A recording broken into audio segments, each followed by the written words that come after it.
Did you know that 71% of the people that watch Matthew Kelly's videos are not subscribers? That makes no sense. We need to change that. Subscribe today. Hit that subscribe button, smash that like button, and turn on those notifications so you never miss out on another great video ever again. When we first begin to explore the topic of freedom and the question of, how free are we and what are we free from and what aren't we free from, I think most of us discover that we are slaves to certain things, and that we do need to be liberated from certain things, and that we can't necessarily do it on our own, which is one of the great myths of our culture, right? That we can do anything on our own. Because the reality is, can't do anything on our own. We can't. Only because God animates you, gives you life, can you do anything. Only because God gives us grace can we do anything good.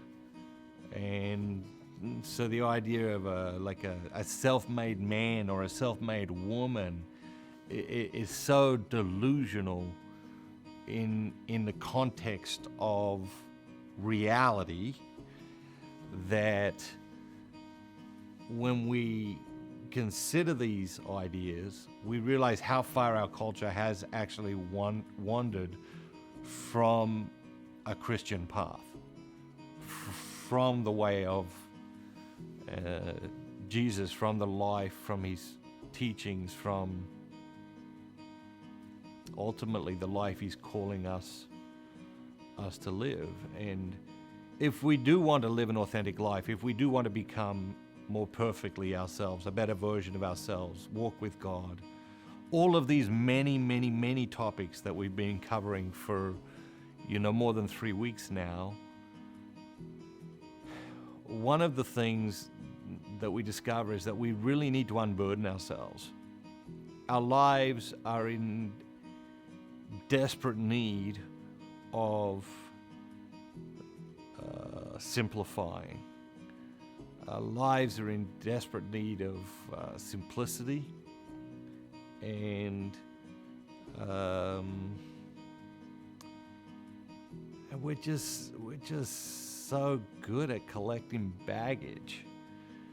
When I travel, I get on the plane, I see all these people bringing all this stuff on the plane, and you wonder how long they're going for, and then you'll overhear a conversation, oh, we're just going for 2 days, or we're just going for overnight, to visit a friend or something, and they've got enough stuff, to live off,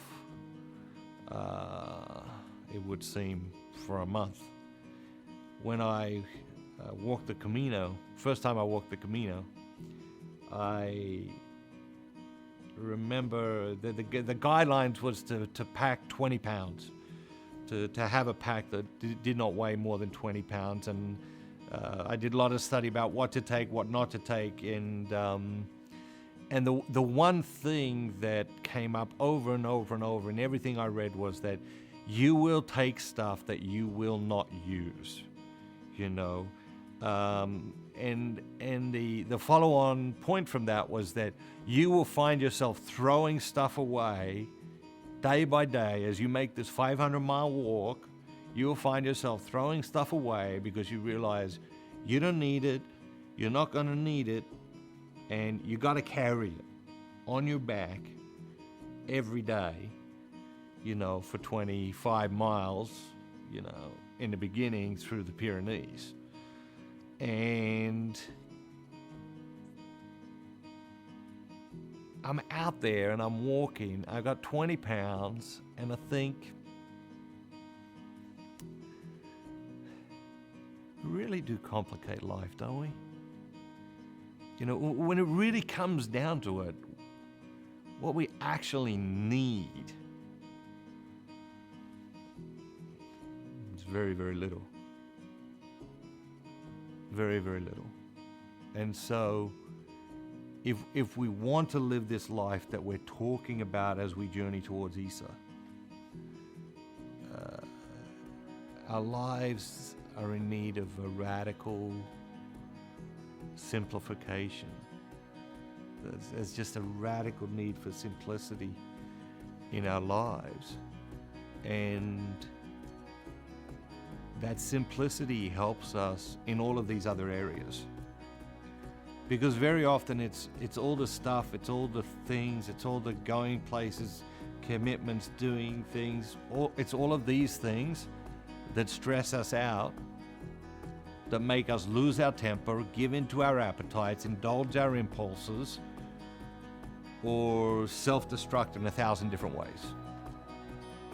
And simplicity is a great friend when it comes to wanting to live an authentic life. Simplicity is a great friend when it comes to wanting to live a life of virtue, wanting to live an integrated life.